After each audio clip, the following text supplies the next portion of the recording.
Passage en revue du détachement d'honneur et le commandant suprême de forces armées prend place sur le podium érigé pour la circonstance. L'instant est plus qu'historique. La République démocratique du Congo voit s'ouvrir ce jour les portes de sa toute première école de guerre.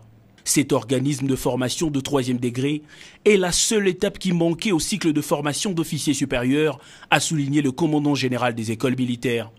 Pour cette première promotion, 25 officiers stagiaires sont retenus sur les 114 postulants issus de forces aériennes, navales et autres unités de l'armée.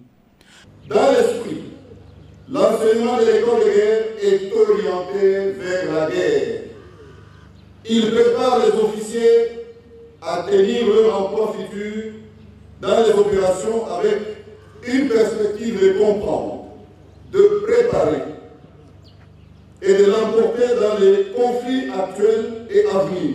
La réalisation de ce projet est une concrétisation des accords militaires entre la France et la RDC, signés lors du passage du ministre français des Affaires étrangères à Kinshasa.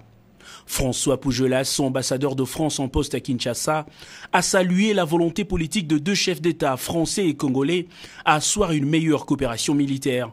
À l'issue de leur formation, ces officiers seront aptes à gérer les crises qui impliquent les FARDC, aussi capables de rédiger des réformes et assumer des responsabilités dans les états-majors et autres structures de commandement de l'armée. L'idée même de créer une école de guerre de 3e niveau dans notre pays surgit de l'esprit du commandant suprême lors de l'avènement à la tête de la République, il y a aujourd'hui près de 2 ans.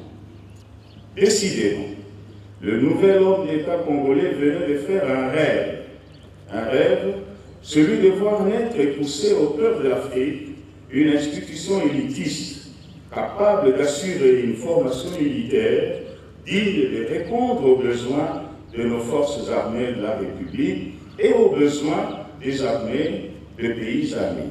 L'école de guerre de Kinshasa, située au cœur du continent, devient ainsi naturellement le berceau légitime de la formation de l'élite militaire régionale.